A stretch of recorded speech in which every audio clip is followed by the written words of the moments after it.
AO గారికి, special officer, audit officer గారికి, అధికారులందరికీ, బ్యాంక్స్ చైర్పర్సన్ గారికి, డిఎస్పీ గారికి, అలానే ఇక్కడ చూస్తున్నాను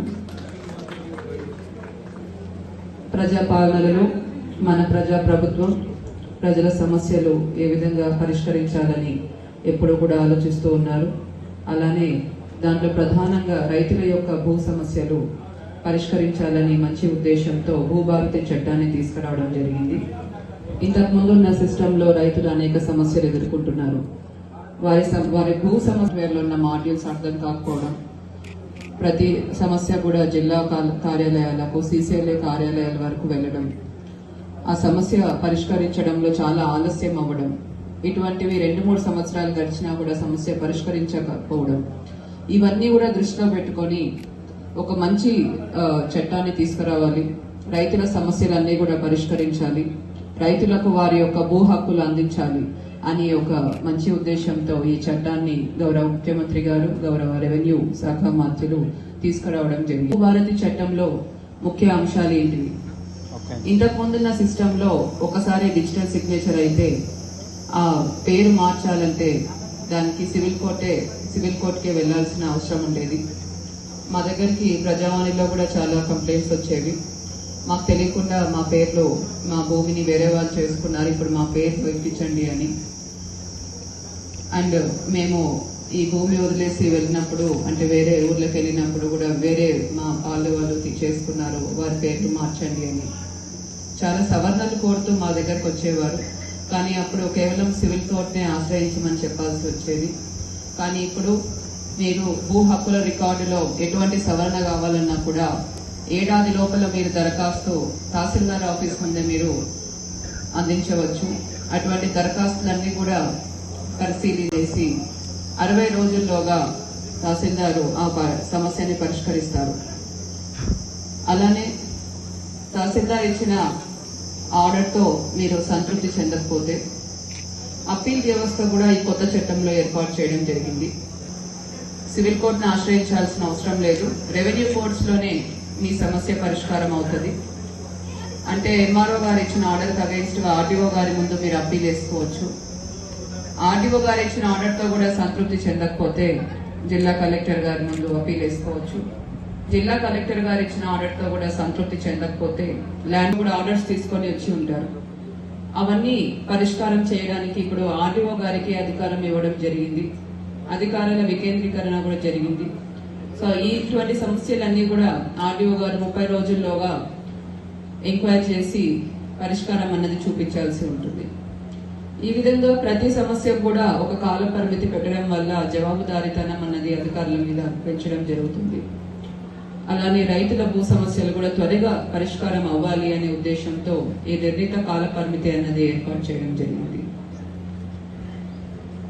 మరి దీంతో పాటు మనము భూ సరిహద్దుల మధ్య రైతులకు కొన్ని కొట్లాట్లు, గొడవలు అవుతుంటాయి. సర్వే అప్లై చేసుకుంటే సర్వేయర్ వచ్చి మేము మధ్య మీ సబ్ డివిజన్ మేము చూపించలేకపోతున్నాం, ఎందుకంటే మా దగ్గర భూమి పట్టాలు లేవు అని చెప్పడం జరిగేది. సో ఆ సమస్య అట్లే పరిష్కరించకుండా పోయేది. ఇటువంటి భూ సరిహద్దుల సమస్య పరిష్కరించడానికి ఇప్పుడు కొత్త చట్టంలో భూధార అన్నది ప్రతి భూ కమతానికి కూడా ఇవ్వడం జరుగుతుంది. ప్రతి భూ కమతానికి కూడా జియో కోఆర్డినేట్స్ ఫిక్స్ చేసి పట్టదారు పాస్బుక్ లోనే ఆ భూ పట్టం కూడా జత చేర్చి ఇవ్వడం జరుగుతుంది. సర్వే డిపార్ట్మెంట్ దగ్గర ఈ భూ కమతాలకన్నిటికీ కూడా మ్యాప్స్ అన్నది ఏర్పాటు చేసుకోవడం జరుగుతుంది. ఈ విధంగా చేయడం వల్ల రైతుకి వారి భూమి ఎక్కడుంది అనేది ఒక భద్రతా భావం ఉంటుంది. సర్వే చేసుకున్నప్పుడు సర్వేయర్ కూడా వచ్చి ఖచ్చితంగా చూపించాల్సిన అవసరం ఉంటుంది. సో వీటితో క్షేత్రస్థాయిలో రైతులు ఎదుర్కొంటున్న భూ సమస్యలకు శాశ్వత పరిష్కారం ఇస్తూ రైతులకు వారి భూ హక్కులు సులభతరంగా అందించే విధంగా ఈ భూభారతి చట్టం అన్నది ఏర్పాటు చేయడం జరిగింది. దీనికి సంబంధించిన భూభారతి పోర్టల్ కూడా అందుబాటులోకి తీసుకొచ్చారు.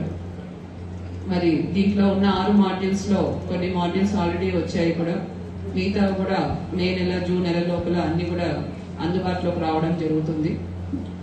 మండలంలో ఉన్న ప్రతి సమస్య కూడా పరిష్కారం అవ్వాలనే ఉద్దేశంతో 4 పైలట్ మండల్స్ వివిధ జిల్లాల్లో చేపట్టడం జరిగింది.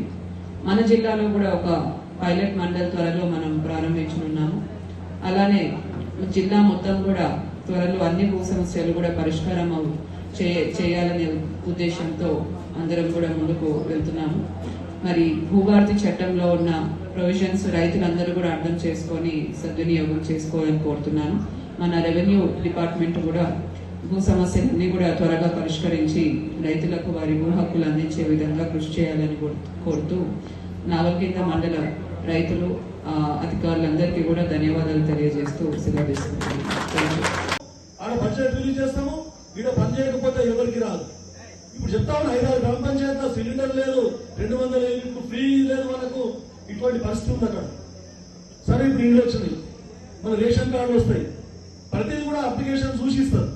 కాబట్టి మేడం రిక్వెస్ట్ ఏంటంటే అదొక ఆప్షన్ ఇప్పేయగలరు గవర్నమెంట్ తీసుకొని పోయి ఎంత తొందరగా 1200 అప్లికేషన్లు ఏమో ఉన్నాయి, అవన్నీ కూడా మళ్ళీ ఆన్లైన్ లో చేస్తే ఆ 5-6 గ్రామ పంచాయతీలకు కూడా 500 సిలిండర్ కానీ 200 యూనిట్లకు ఫ్రీ కరెంట్ కానీ వస్తుందని చెప్పి చెప్తా ఉన్నాను.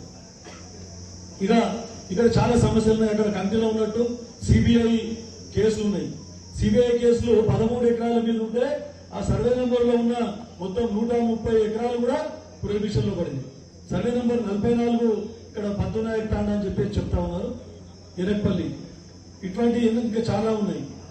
తర్వాత ఈ ఫామ్ ల్యాండింగ్ ఒకటి, ఇక్కడ చాలా మందికి జీవనోపాధి ఉన్నది. ఫామ్ ల్యాండింగ్ వాళ్ళు కూడా కొంతమంది వచ్చి ఫామ్ ల్యాండింగ్ చేసి డెవలప్మెంట్ చేసి అమ్మిరు, హైదరాబాద్ వచ్చి కొన్నారు.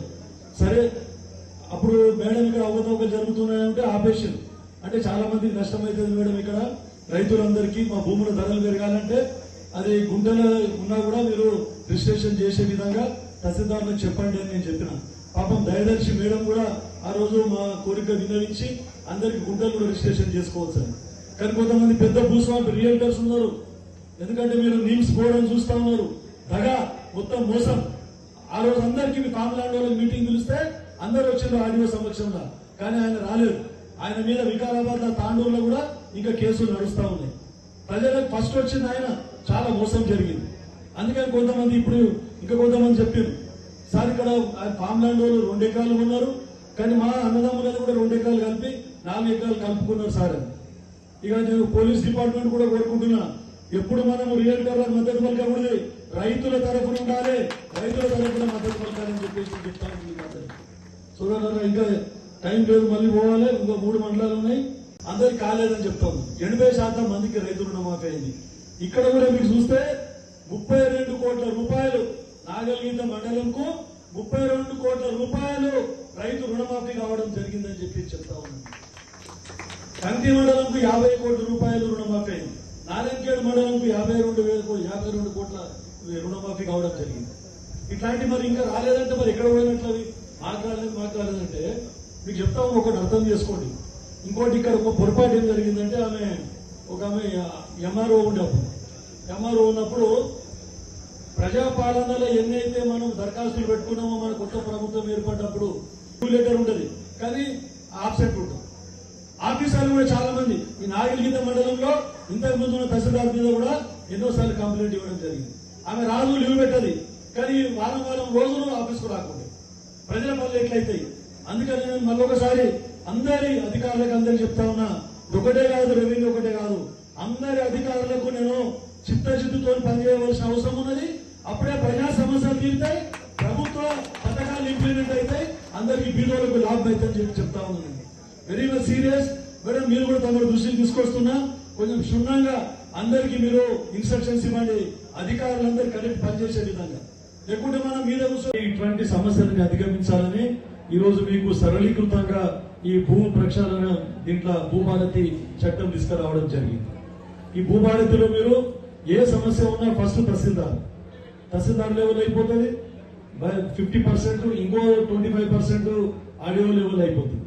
మళ్ళీ ఒకవేళ ఇప్పుడు ఏముంటే ఇంతకు ముందు అంటే రిజిస్ట్రేషన్ అయిపోతే ఖాళీగా అదే పొరపాటు జరిగింది సార్, నాకు కూడా హక్కు ఉండే, మా తమ్ముడు తను తెలియకుండా చేసుకున్నాడు, ఇవన్నీ చెప్తే కోర్టుకు పోమని చెప్తుంది. ఇప్పుడు అట్లా కాదు, నెక్స్ట్ ఆడియో దగ్గరికి పోవచ్చు. ఆడియో దగ్గర కూడా ఏదైనా పొరపాటు జరిగింది అనుకో, హక్కులు కల్పించాలంటే ఆ మీటింగ్ లో అందరికి పెట్టి మీటింగ్ లో మినిట్స్ తో రాసి పాస్బుక్లు ఇచ్చుకోవాలి.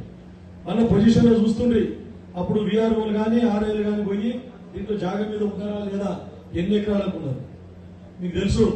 ఉట్పల్లి ఎనకపల్లి కానీ ఆ భూమి 100 ఎకరాలు ఉంటే 150 ఎకరాలకు పాస్బుక్లు ఉన్నాయి.